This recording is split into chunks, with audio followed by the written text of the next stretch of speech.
आया बहिणी वाढवण्याचा, पुन्हा या भारतावर हिरो ऑपरेशन लढवण्याचा त्यांचा हा पुढचा प्री प्लॅनिंग आहे. आणि या गोष्टीचा आपण गांभीर्याने विचार केला पाहिजे. यासाठी मी पालकांना म्हणतो की त्यांनी तो विषय आपल्या समोर मांडावा. पहले मैं आप लोगों से पूछना चाहता हूं, आप इस बारे में सुनना चाहते हैं कि नहीं? जोरदार.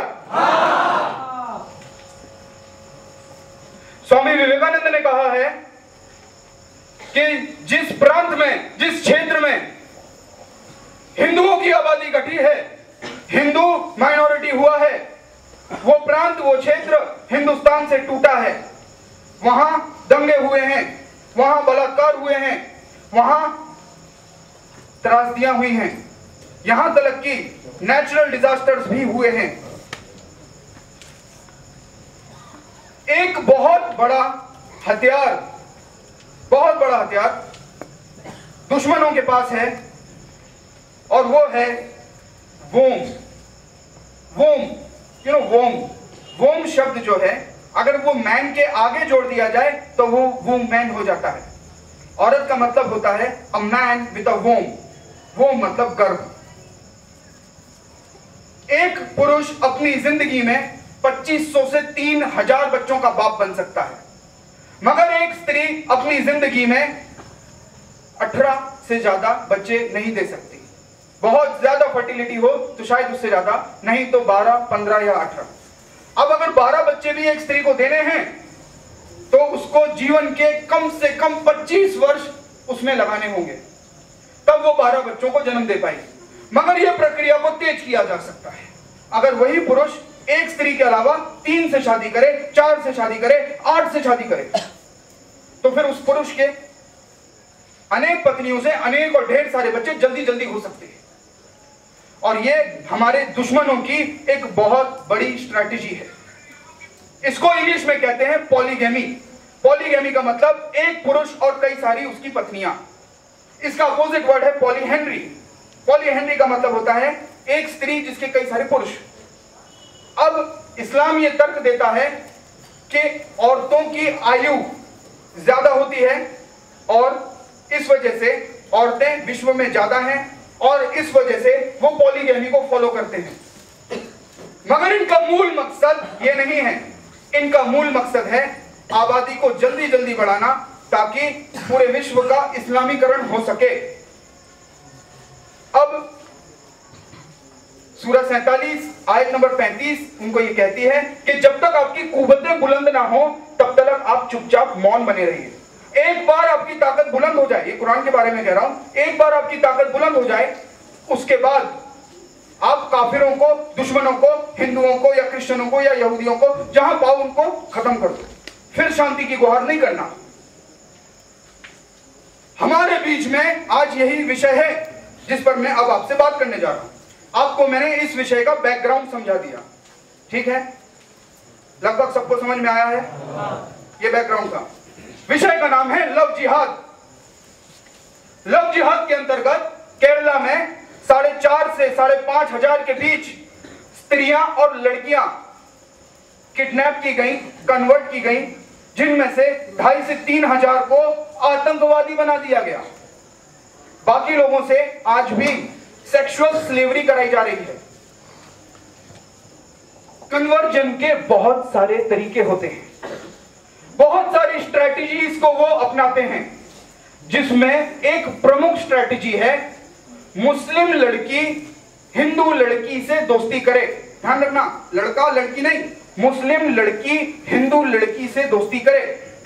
जब वो हिंदू लड़की किसी मुस्लिम लड़की की फ्रेंड या सहेली बनती है, उस वक्त वो जो मुस्लिम लड़की है उसके लिए काम वहां से स्टार्ट हो जाता है.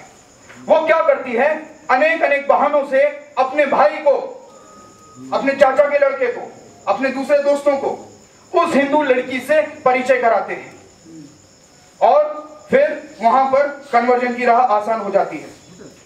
दूसरा जो तरीका ये लोग इस्तेमाल करते हैं वो है मोबाइल रिफिलिंग का. मोबाइल रिफिलिंग कराने जब हमारी माताएं बहनें जाती हैं, भाभियां जाती हैं, उनका नंबर और नाम नोट कर लिया जाता है.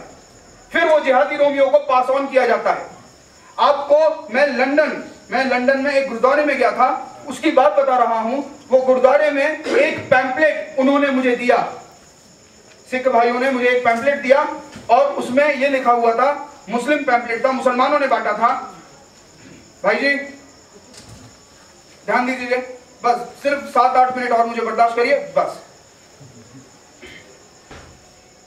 उस पैम्पलेट में लिखा हुआ था कि एक हिंदू लड़की या सिखनी को किस करने पर 100 पाउंड इनाम, उसके साथ संभोग करने पर 1000 पाउंड इनाम और उसको कन्वर्ट करके शादी करने पर 25,000 पाउंड मस्जिद की तरफ से उस दंपत्ति को दिया जाएगा।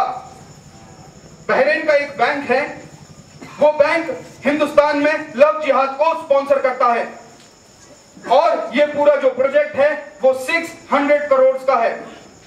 इस प्रोजेक्ट के अंतर्गत पूना में मुस्लिम युवकों को 200 रुपए प्रतिदिन, 10,000 रुपया महीना और एक मोटरसाइकिल मस्जिद की तरफ से बांटी गई हैं और उनका काम सिर्फ यह है कि हिंदू लड़कियों को कन्वर्ट किया जाए, उनको किडनैप किया जाए, उनकी ब्लू फिल्में बनाई जाएं। इस पर स्वामी विवेकानंद ने भी कहा है कि ऐसा नहीं है कि एक हिंदू कम हो गया, अगर कोई कन्वर्ट होता है तो ऐसा नहीं है कि हिंदू कम हो गया, अपितु सच्चाई यह है कि एक दुश्मन बढ़ गया। और यह बात और ज्यादा प्रासंगिक है जब हम महिलाओं की बात करते हैं। सिर्फ एक महिला कन्वर्ट नहीं हो रही है, उससे आने वाली जो संतानें हैं वो सारी की सारी पीढ़ी मुस्लिम पैदा होती है। आप सारे के सारे फिल्मी कलाकारों को देख लो, यहां तक कि बीजेपी का जो मंत्री है शाहनवाज, क्या नाम है, हाँ, शाहनवाज हुसैन, उसकी पत्नी भी हिंदू है, उसके लड़के की गर्लफ्रेंड भी हिंदू है, शाहरुख खान की पत्नी हिंदू है, आमिर खान की पत्नी हिंदू है, मोहम्मद अजरुद्दीन की पत्नी हिंदू है। क्या बात है, क्यों हो रहा है? उनको मुस्लिम लड़कियां नहीं मिल रही हैं क्या? ये क्यों हो रहा है? इसका कारण है लव जिहाद। और ये सिर्फ हिंदुस्तान की समस्या नहीं, ये वैश्विक समस्या है। अभी मुझे कल कान पर ये बात पड़ी, गंगा प्रसाद जी को फोन आया नांदेड़ में, हाँ, नांदेड़ में एक मुस्लिम लड़की को अगवा कर लिया गया, उसको सॉरी हिंदू लड़की को अगवा कर लिया गया, उसको वहां से भगा दिया। अब वहां पर जो कंप्लेंट रजिस्टर हुई है, किडनैपिंग की नहीं हुई है, मिसिंग की हुई है। तो ये जो सब चीजें हैं ये बहुत पीड़ादायक हैं। और आज आप लोग जो यहां पर सुन रहे हैं, आप लोग इस चीज को गौर से समझिए कि आप लोगों को इस पर कार्य करना है। ये सुनकर यहां से सुना वहां से निकाला, या यहां से सुना यहां पर 15 दिन रखा फिर यहां से निकाल दिया, ये नहीं होना चाहिए। आज दूसरे की बहनें जा रही हैं, कल आपकी बहन भी हो सकती है, कल आपकी बेटी भी हो सकती है। बहुत सचेत रहिए। ये टोपी वाले जो हैं, ये इनका एक युद्ध करने का पैटर्न है। जब ये आमने सामने की लड़ाई नहीं लड़ रहे होते हैं तभी भी हमसे लड़ रहे होते हैं। हमें इस चीज को समझना चाहिए और डे टू डे लाइफ में वॉर को, डे टू डे लाइफ में युद्ध को इंप्लीमेंट करना चाहिए। अभी जो मैंने आपसे रिक्शे में बैठने की बात कही, ये भी युद्ध नीति का हिस्सा है।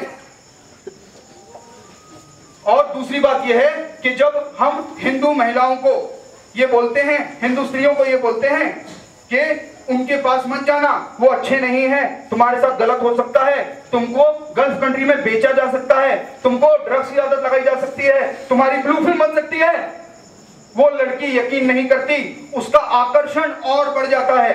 जैसे बच्चे को आप बोलते हो ना कि दिए के पास मत जाना, मगर वो बच्चे को दिया लुभाना ज्यादा लगता है, ज्यादा लुभाने लगता है। उसी तरह से तो इसका जो तोड़ है वो तोड़ ये है, नारियों में हम अगर धर्म जागृत ना कर पाए कोई बात नहीं, हम उनमें डर तो जागृत कर सकते हैं ना, डर तो जागृत कर सकते हैं कि नहीं? उनके अंदर डर जागृत करना अनिवार्य है। जो लड़कियां भाग गई हैं उनको सजा देना जरूरी है, जिनका मुसलमानों से अफेयर चल रहा है उनको सजा देना जरूरी है।